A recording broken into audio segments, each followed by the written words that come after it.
On pole position for the second time in the series, the man lying second in the series, 2 seconds under his own and Dick Johnson's lap record, Alan Moffat in the Mazda Wankel RX-7, a 1:14.2, the man who's had 2 victories and 2 second places in the series so far. Beside him, Peter Brock on the second row of the grid. Brock with a lightning 1 minute 14.6 seconds late in yesterday afternoon's practice. Brock 5th in the series.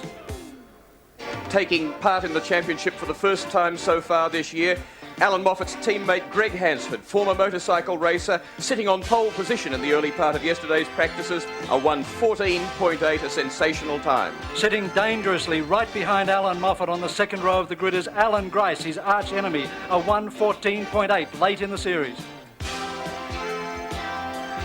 Former rally driver and series leader George Fury really had to drive his Bluebird Turbo hard yesterday to come up with a 15.1 for 5th grid position, second row. And the man that all of Queensland has come to see today, the reigning Australian touring car champion Dick Johnson, put his mishandling Falcon on 6th row of the grid, 1:15.9. The first of the cars behind the leading 6 is Grice's teammate Steve Harrington, only a 1/10 of a second slower than Dick Johnson. The first man outside the lap record of 1:16.2 is Steve Masterton in the second of the Falcons, 1:16.8. Another Falcon then, John English, XD. And then comes the ex-Dick Johnson Falcon, now driven by Alf Grant on a 1:18.9. Local driver Peter Brearley, Commodore number 62, 1:19.7. John Donnelly did a 1:21.2. 13 cars in readiness now for the 6th round. Tension building for this touring car championship over 30 laps at the Surfers Paradise Raceway, 96 kilometres of the 3.2 kilometre circuit, all in readiness.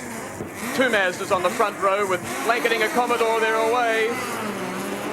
And a dreadful start for Hansford, who fades, but Moffat goes with Brock, but not quite Brock to the lead.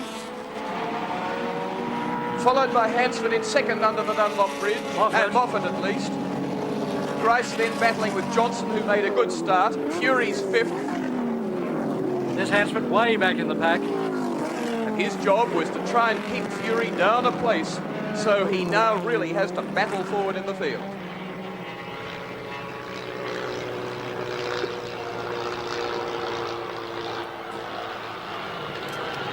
A Sander corner, Peter Brock in the lead. Hoping for a repeat of Adelaide International Raceway, where he managed to open a 5-second gap on Alan Moffat in the opening stages, but this time Moffat has a clear track in second position.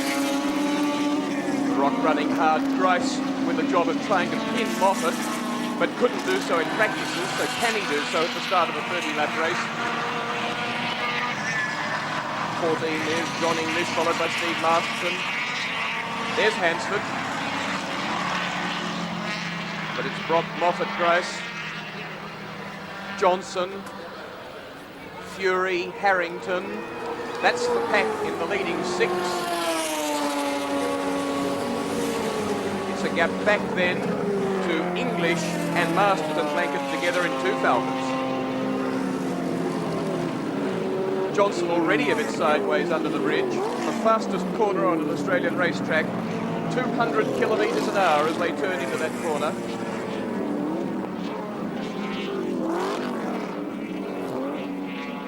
What a lovely lead to Peter Brock. It's 1.7 seconds.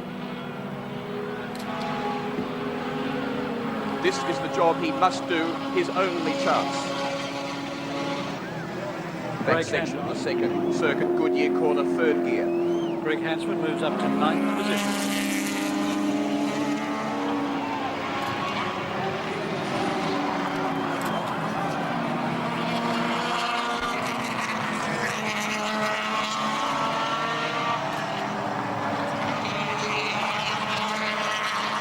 Moffat's time yesterday, sensational though it was, at a 14.2 and good enough for pole. Some people feel was sandbagging because he'd done a 14.1 in practices on Friday, but look at what's going on behind Brock with Alan Grice reining Moffat in. Look at him there, and slipping underneath him. Yes sir, 2nd place Grice. You remember the Adelaide argument between these two, and look at Dickie Johnson slotting in too.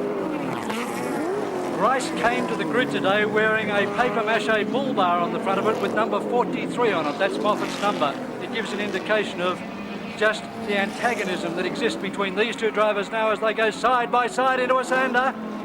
Gives an indication too of how good that Mazda is, that he ran round Grice and held him on the long way round, and it's 3.5 seconds now back to Moffat behind Brock, who's just done a 14.96 on full tanks. Johnson now wants Grice, and the big crowd here at Surfers Paradise on Qantas Hill, around here at the S's, is screaming. And Fury, look at him too, chiseling at both of them.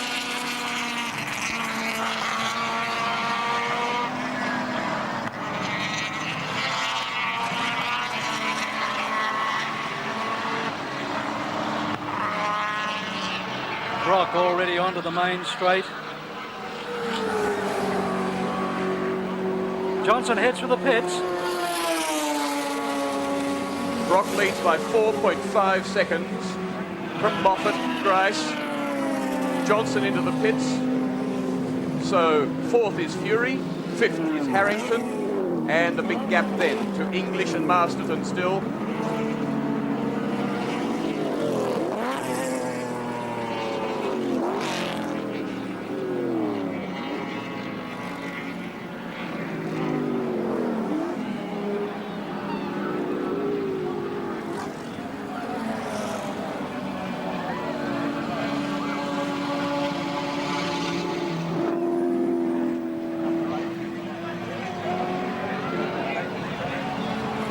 Brock, with that security gap already open, now working to keep the heat off his tyres, to keep them in as perfect condition as possible for the race that he knows he faces towards the end of this event as Moffat starts the challenge.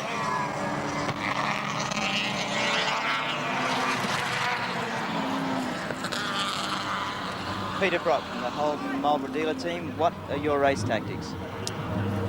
Get out in front and try and stay there. Do you reckon you've got a chance with the two Mazdas? Yes, I think that we've got a chance, and I don't want to discount Greg Hansford, but I don't think that Greg will give us the problems that Moffat will. I think that Moffat is going to be able to run very, very fast here today indeed, and I think that my best shot is to get a gap if I possibly can, hope that he gets caught up in some traffic and try and hang on. One of the comments that we heard from you earlier this week during practice session is that you feel the circuit's not as bad as it was as far as tyre wear. How much of a difference is that going to make to you? Tyre wear isn't the problem, but it still gives you we've still got an instability problem, particularly under the Dunlop Bridge, the very fast corner leaving the main straight, where the car does rock around a fair bit from the rear end, which is the tyre walls flexing. And then we get the tyre compound overheating. Now, it's not wear, it's more or less that it loses its grip. So that will slow us down for sure. Okay, and looking at the other contenders in the field, how about the Datsun Nissan team? Yes, well, I think that they're probably a little further away than they were in the last round, to be honest. I think that they may be 2 or 3 tenths off the pace. Now, if we all get in front and we start slowing each other down, and in fact my tyres go off a little bit, I think that we're going to have a big problem with George Fury. There's no doubt about that, because he seems to have the ability of keeping a car going fast the whole race as well. Brock's lead 4.5 seconds, Hansford 6. That's the position after 5 laps in this 30 lap, 6th round of the Australian Touring Car Championship, and enthralling contest so far. The defending Australian champion, Dick Johnson, has wheeled his car to the back of the pit area, and Dick Johnson is out of the race. He's equal third in the Australian Touring Car Championship at the moment. Well, a great disappointment, no doubt, to most motor racing fans around Australia, and particularly to Queenslanders, but more especially to Dick Johnson. Dick, what happened? Well, actually, you know, we're just starting to get into groove, and it broke third gear in the gearbox, so we're left with no third gear, so there's useless trying to solder on because it'll only just lock up eventually. Well, you were making a lot of headway. Was the car going any better than it has been in the last couple of races? Actually, it was feeling half good. Seeing the guys in front of me slide all over the place didn't make me feel all that bad, really, but it's unfortunate that these sort of things happen right at the time when you need them not to happen. So it'll be largely a testing job for you now for the next rounds? Well, I don't know about the next round. Well, I think we'll try and sort the car out a bit better so we can be a little more competitive, because Brock was doing it easy, just driving away into the night there, and I thought, well, we'll hang in as best we can, and the car was looking pretty good. All right, Dick, well, the best of luck anyway, mate, with the rest of the rounds. Thank you. Third place being contested between Alan Grice there in the lead, with George Fury, the leader in the Australian Touring Car Championship, on 120 points, sitting in a comfortable fourth position.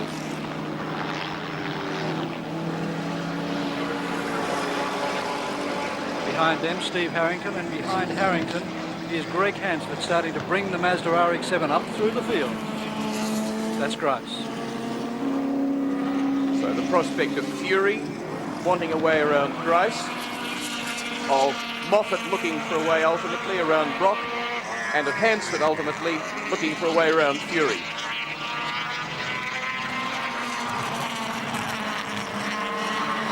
Fury a 15-1 in practices, Hansford a 14-8. Hansford having his first drive of a car this year, to which the response of people, whilst respecting his ability, and there he is, look, already on Harrington, that's 5th and 6th place. Brock's lead chiselled to 3.9 now in front of Moffat. This is Moffat's teammate, who says the Mazda goes under the bridge quicker than his motorcycle's used to, but that they run much slower down the straight where, and Hansford now under Harrington. Will he hold him on the run up to the Sander corner, the left-hander? Harrington's fairly determined that he doesn't. But Hansford's bike's running at nearly 260 kilometres an hour, a 750 Kawasaki down the straight here, but he says slower around all the corners than the Mazda. The response of a lot of the drivers to Hansford's time was that for a man still learning, it shows just how good the Mazda is. But certainly he's still learning, as he indicated right there. He thought it was about motorcycle width, I suspect.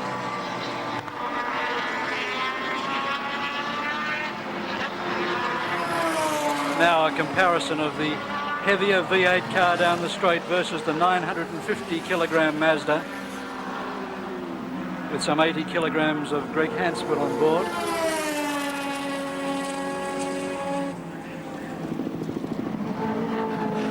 Peter Brock, a new lap record on lap 2 of 1 minute 15. Fury's done a 16.1 on the lap 4. Grice a 16.4. Moffat a 16.1. So Moffat hasn't at this stage shown his hand, shown his best time. Harrington certainly taking a good lesson from teammate Alan Grice by blocking his corner very well on Greg Hansford. That won't make Hansford very happy at all.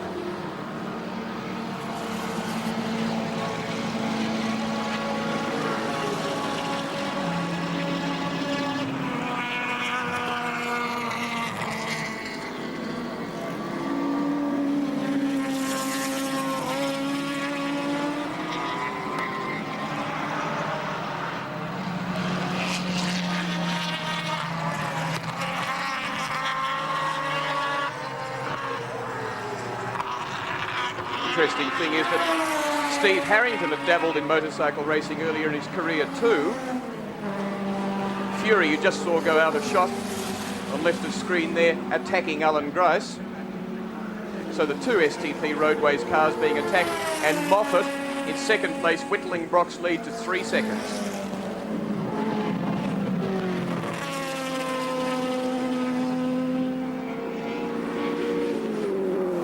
This time Hansford under brakes. Had to do it and gave Harrington no option.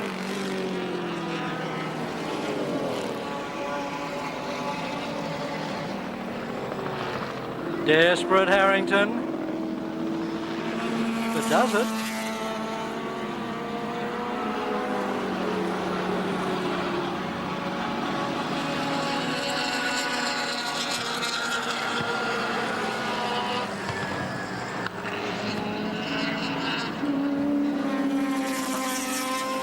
The 10th lap of the 30 lap round 6 of the Australian Touring Car Championship.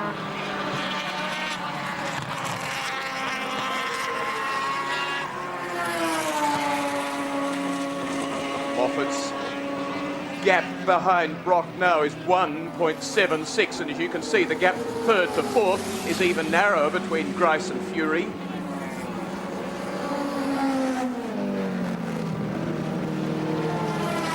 Look at Fury's Bluebird move around there. 1/3 race distance with Yellow Falcon of John English parked on the side of the track.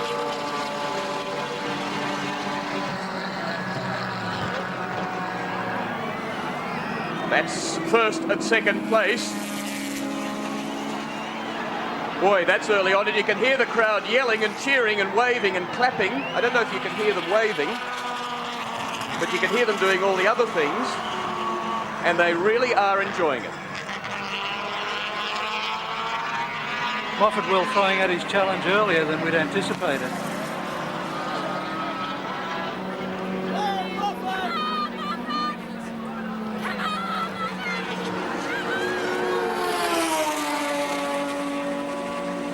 And Brock having to cover his corner, knowing that the smaller Mazda could dart underneath him at any time.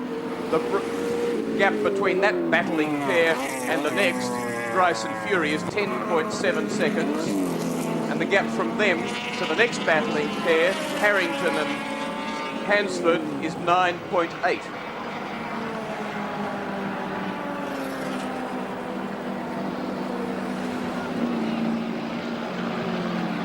Big, strong legs of the V8 on the straight, as you can see it run away from the Moffat Mazda. Brock says one of the main improvements he would like on his car is a big rear wing. Look at the taller rear wing on the Mazda. It's also a very tall rear wing on the Bluebird Turbo. Moffat, on the other hand, says he wants the 13B Wankel engine, which is about another 30 horsepower on the one he's currently using. Because despite this sort of threat in the short races on the tighter tracks, he says that the climb up the mountain of Bathurst and the run down the straight, on those sections, his car will still be handicapped by comparison with the V8s. The lap record has fallen to pieces. It stands to 1:16.2, shared by Moffat and Dick Johnson. Brock is down to a 1:15, Moffat a 1:15.5, Hansford a 15.8, Fury a 16.1. And while we have a look at the point score in the series at the moment, Moffat has just been shown the bad sportsmanship flag from the start-finish line. You can see the situation there, remembering that by the end of the eight rounds of this series, drivers can only count 7. Fury, for 120 points, is counting all 5 rounds so far. He's the only driver who has scored in all 5.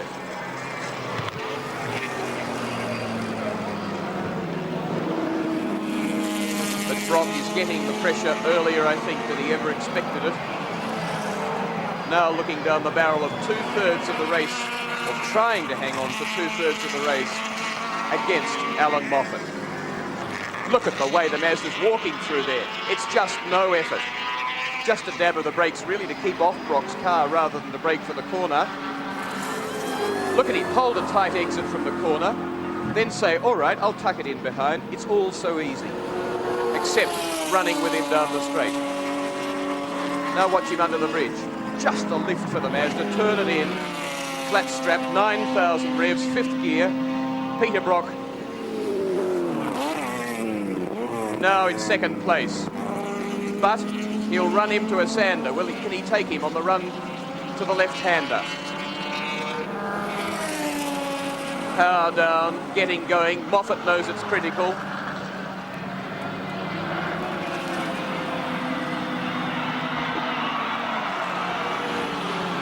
And the answer on the bad sportsmanship flag is that the stewards of the meeting say that Alan Moffat caught up all his distance under the waved yellow flags for John English's crash, and they say that he did it in a manner which seriously disadvantaged Peter Brock. It's unlikely that anything will come of it officially, but they've told him that they didn't like him catching up under the waved yellow, going too fast while officials were on the circuit.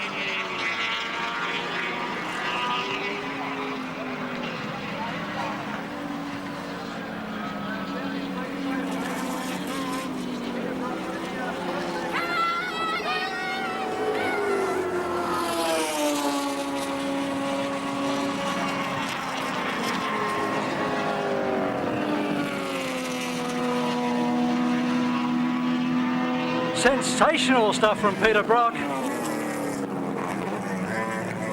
Moffat now doing a 1:15, equaling Brock's new lap record set only a few laps ago.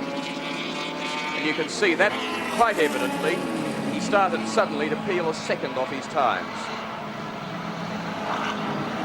And Brock wants to argue.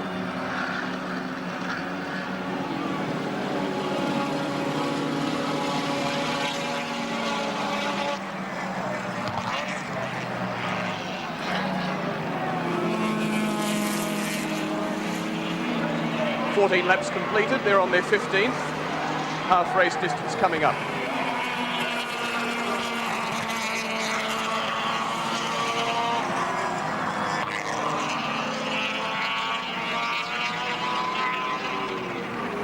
And while that situation's been changing at the front of the field, Moffat on Brock. The clash between Fury and Grice, which was in the order Grice Fury, has changed. Fury now third place, the series leader. Moffat only 2 positions in front of him on points, so that for a victory Moffat would be on 25, for third place Fury would be on 24, and if you discount Fury's lowest score of 21, he's 3 in front. Hansford has Harrington. So Hansford is now 5th, Steve Harrington 6th. And the gap Moffat back to Brock is 0.6 of a second.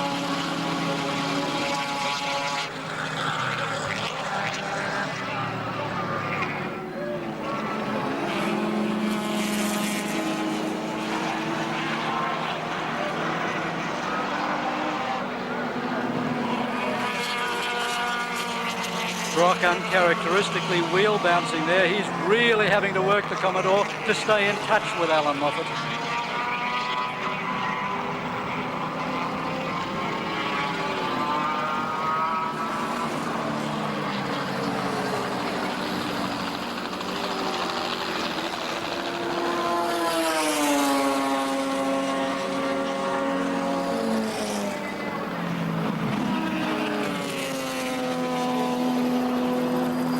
Nearly 0.7 of a second now. Well, it was. Changes a bit under the bridge.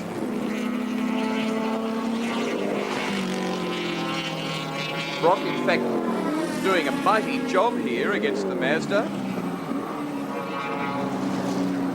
Tremendous job. Lap 17. The fast Isander corner.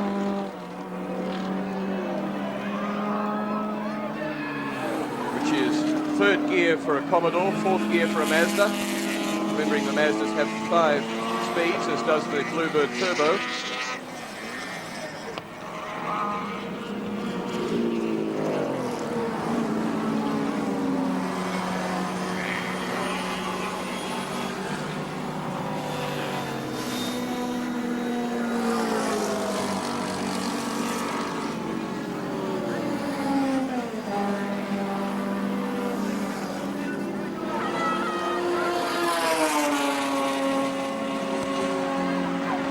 This is a good entry under the bridge for Brock. A nice wide entry there. He should be quick on the run down to Goodyear.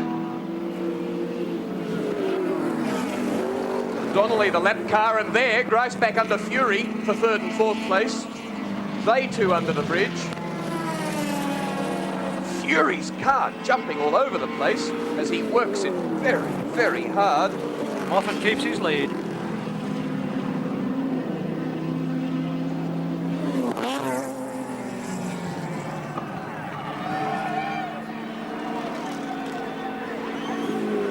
Fury's reply to people, and Brock's in the lead again. What a mammoth job.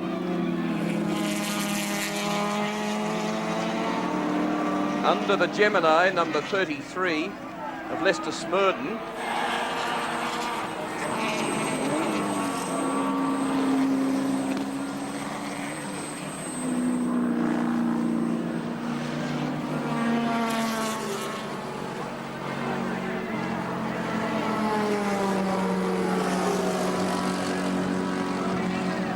Marvellous stuff by Brock.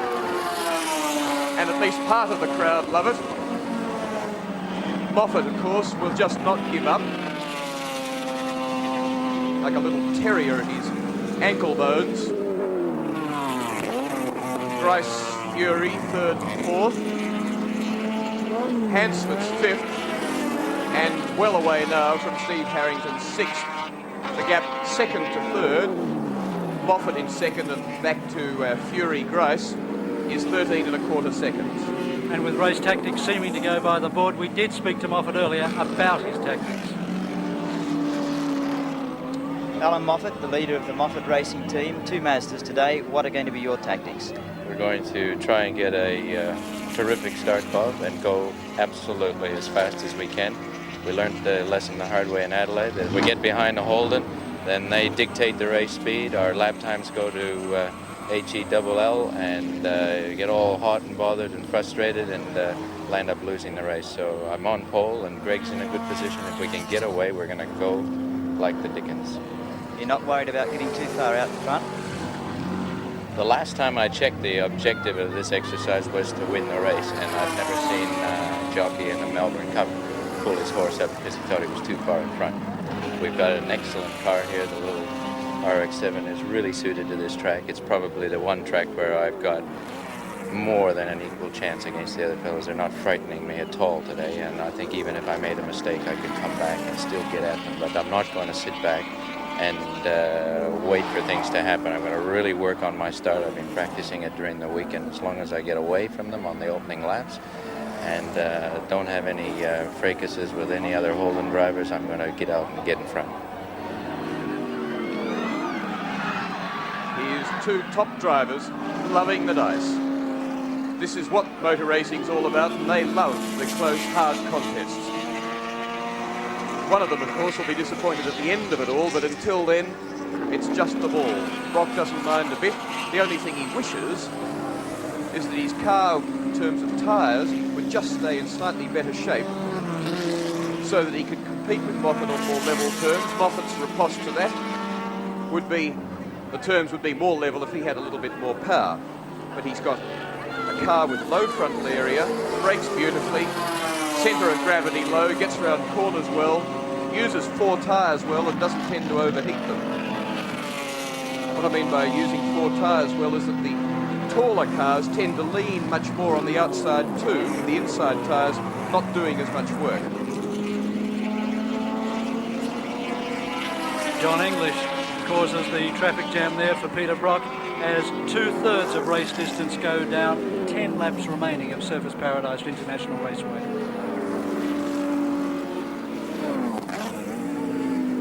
That's the situation then, which has changed considerably. Grice has, of course, been back to 4th and regained 3rd. Brock attempting to do the same at the front with Moffat.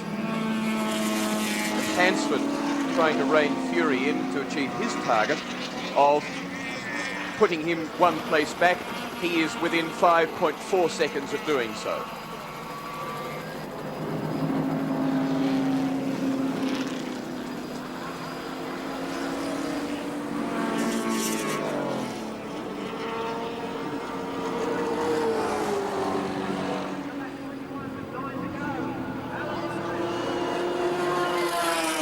Brock at this stage knows 10 to go, 9 now. I think happy to hold back to look after tyres for a lap or 2 before he has another crack at Moffat. He hasn't given up at all. That's Grice Fury, 3rd and 4th. Fury, on the other hand, having to work his car very hard indeed. His answer to people who say, but you're running for the points and for the series and you're not trying hard is ridiculous. He said, I drove the inside out of the car in Adelaide and I did the same here yesterday from a lap time of 15.1. He said, I've got very, very little left in me or the car. The gap back from Fury to Hansford pursuing in 5th place is 4.6 seconds. And Alan Grice's car showing traces of smoke. This guy's slowing up bad Fury. news for Moffat. This guy's slowing up Fury and giving Hansford the opportunity with a clear track in front of him to start to close the gap. now by almost a second a lap.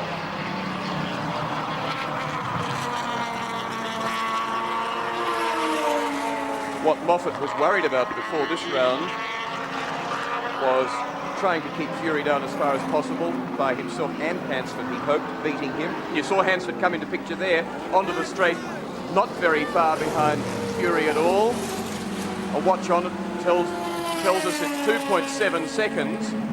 And the other thing that Moffat worries about is how many of the other drivers will contest the later rounds if they decide they're not in the running.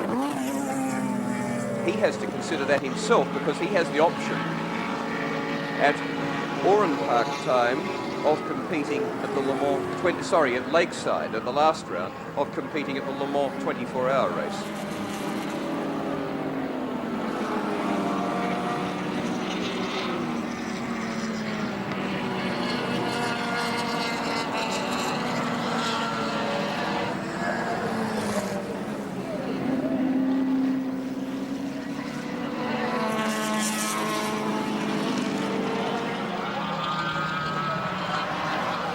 Bluebird looking a bit more concise through the S's there than the big heavy Commodore in front, and you can see that Fury is able to open the corners up a little bit more, get the car out into a wider apex to the right-hander, and keeps it there. You see the smoke from Grice's car.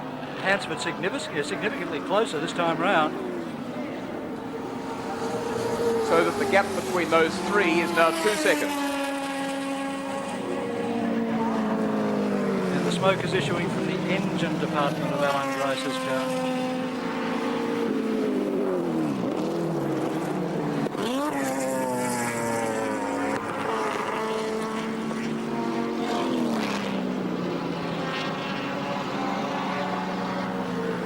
Obviously, if Grice retires and Hansford gets past Fury, Moffat is no better off in a points situation against Fury than he is at the present time.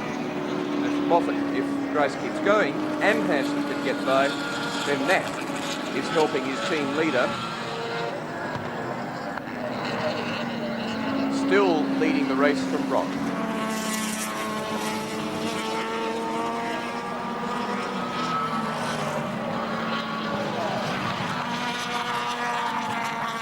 As Greg Hansford continues to close the gap now quite substantially. We spoke earlier to Alan Grice. Alan Grice, what will be the race tactics of the STP team? Well, certainly to try to conserve the tyres as much as possible.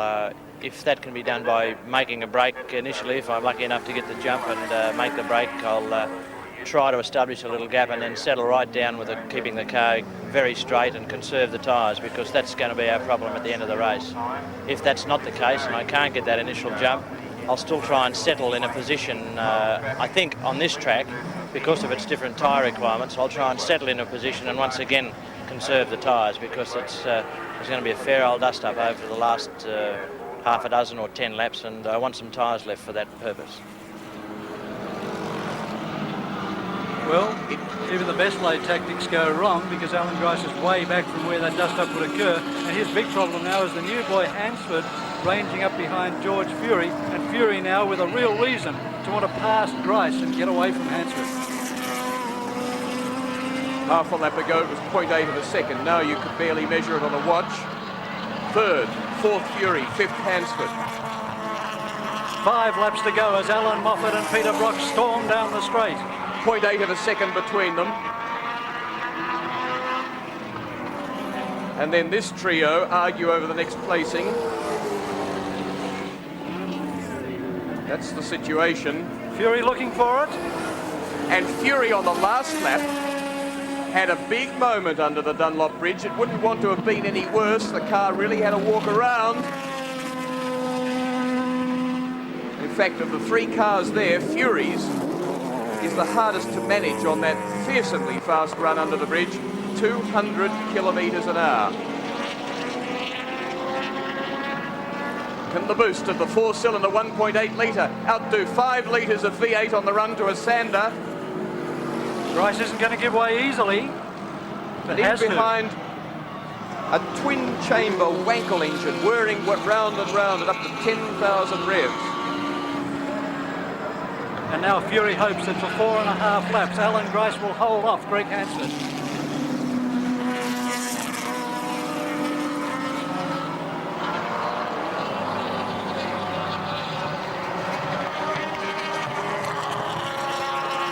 Four laps remaining as Moffat, followed by Brock, less than a second in arrears, across the start-finish line. Fury third, Grice fourth, Hansford fifth. Grice playing the slipstreaming game down the straight, moving Hansford over to a position where you'll have to brake harder into the corner. But Hansford does it. Fourth place now, fifth place Grice, sixth place Harrington, seventh Masterton. Those cars all remaining unlapped. Now, Hansford says, for Fury. That's Moffat in the lead. Behind him, Peter Brock, a lap car in between them. Brock deals with him so quickly under the Qantas Hill.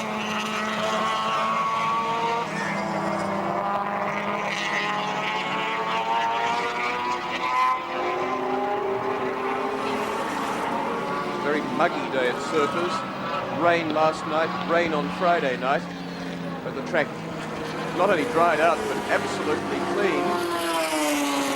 As Moffat over the start-finishing line is now 1.7 seconds in front of Brock, and with 2 laps remaining. And it's a further waiting for Fury to come by. 17.3 seconds back to Fury third, then Grice, sorry, then Hansford, then Grice.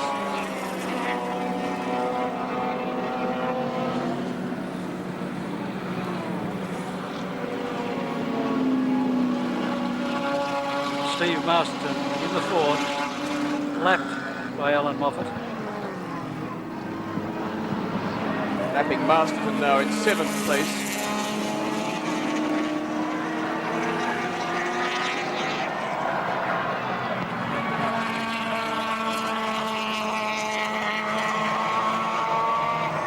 Back in third position, Hansford starts to climb over Fury. There it is.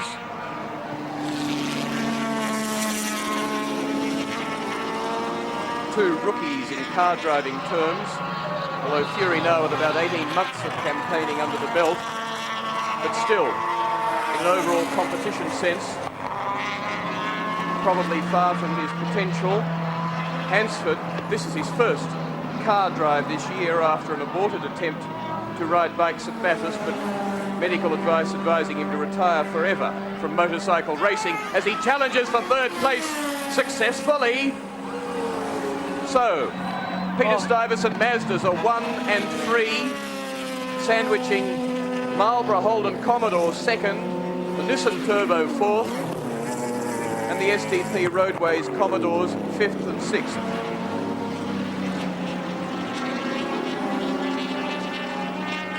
And that will make Alan Moffat so happy, and undoubtedly will win Greg Hansford a place in the Peter Stuyvesant Mazda team in the last 2 rounds of the Australian Touring Car Championship at Oran Park in 2 weeks' time and at Lakeside in 4 weeks. Grice into the pits, out of 5th position. So, bad luck for the man who started the season so strongly, leading at Calder, grabbing pole at several of the early rounds. 1 lap remaining as Alan Moffat goes across the start-finish line. Then Grice retired in Perth after also retiring when leading at Calder. So now has points from only 3 rounds.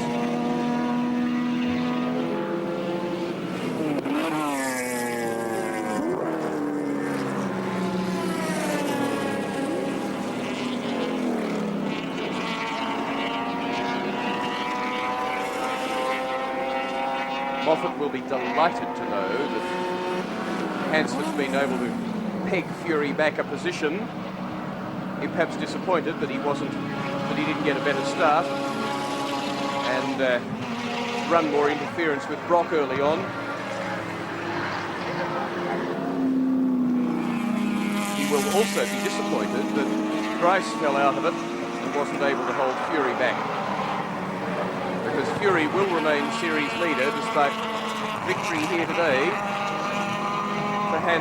for Moffat, who retains really a fabulous record in the series. This will take him to 3 victories and 2 second places, a retirement only from the second round at Sandown when he got his bumper up to being in the lead. And Alan Moffat only just wins the FM 104 6th round of the Australian Touring Car Championship after having to slow onto the straight when that slower car almost lost it, and Peter Brock used